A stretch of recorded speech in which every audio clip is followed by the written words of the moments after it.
You might always be tempted to charge your phone when it falls below 5% and then charges it to 100%, as it may look okay and ideal, but this might not be the best practice.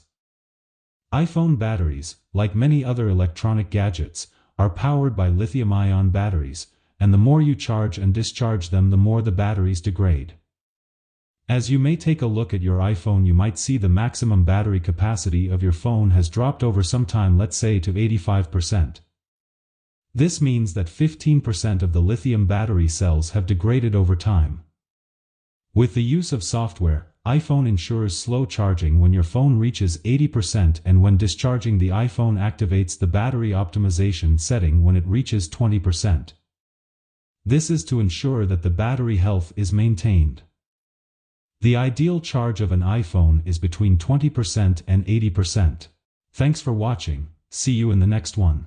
Remember to like, share and subscribe to this channel.